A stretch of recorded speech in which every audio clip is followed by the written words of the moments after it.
बघा, ह्याला आपण 2 पद्धतीने सॉल्व्ह करणार आहोत. पहिले तर x एका साइडला घेऊया. म्हणजे हा x इकडे जर मी गुणाकारात घेऊन गेलो, तर घनमुळातील x गुणिले हा भागाकारात आहे, तिकडे पाठवला, हा गुणाकारात झाला. बरोबर 81 गुणिले 1 81 येईल. मग आता ही जी मेथड आहे, ती ऑप्शन मेथडने जाऊया आपण. मग आता बघा, पहिलं ऑप्शन घनमुळात कोणती संख्या ठेवू? तर 9 हे वर्गमुळात आहे. त्याला घनमुळात घेऊन जाऊ शकत नाही. 3 पण घनमुळात ठेवले, तर ते घनमुळातच राहतील. 81 जर मी x ची किंमत ठेवली ऑप्शनवरनं, तर इथे घनमुळामध्ये 81 म्हणजे 81 पेक्षा मोठं उत्तर येतं, जे की आपल्याला उत्तर किती पाहिजे? 81 आलं पाहिजे. मग हेही ऑप्शन नाहीये. उरतं एकमेव ऑप्शन. डायरेक्ट डोळे झाकून तुम्ही ऑप्शनवरनं हे उत्तर मारू शकता.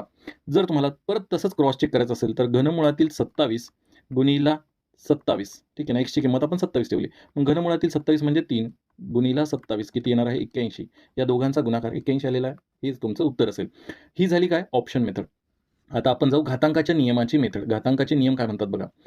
हा जो x आहे, इथे कोणता घात आहे? पहिला घात आहे. xचा घनमूळ आहे. घनमूळ आहे म्हणजे xचा घातांक 1/3 आहे. गुणिला xचा घातांक 1 बरोबर 81. ठीक आहे ना. हा जी संख्या आहे ती मी इकडे अशा प्रकारे लिहिली आहे. सेम आहे. ठीक आहे ना. मग घातांकाचा नियम काय म्हणतो? a चा घातांक m गुणिला a चा घातांक n असेल, तर आपण काय म्हणतो की घातांकाची काय होते?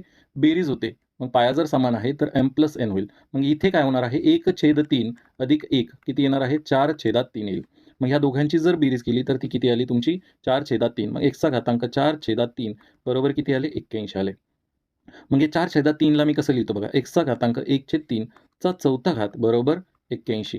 बरं अजूनही मला थोड्या गोष्टी समजल्या नाही, तर मी काय करतो, ह्याला t म्हणून पुट करतो. ह्या पूर्ण जे आहे ह्याला t म्हटलं. मग हा t चा घातांक चौथा झाला बरोबर 81 झाला. मग 81 हा कोणत्या संख्येचा चौथा घात आहे? तर तुम्ही म्हणू शकता की 3 चा चौथा घात हा काय आहे?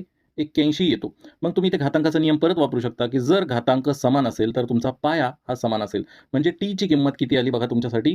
t ची किंमत आलेली आहे इथे 3. घातांक समान आहे, घातांक समान आहे. मग टीला मी डायरेक्ट 3 म्हणू शकतो. पण टी आपण काय म्हणून पुट केलं होतं? एक्सचा 1/3 घात बरोबर 3. मग एक्सचा 1/3 घात आहे, तर इकडे त्याचा घातांक 3 ने गुणा, तर इथे पण घातांक 3 करा. म्हणजेच काय येईल?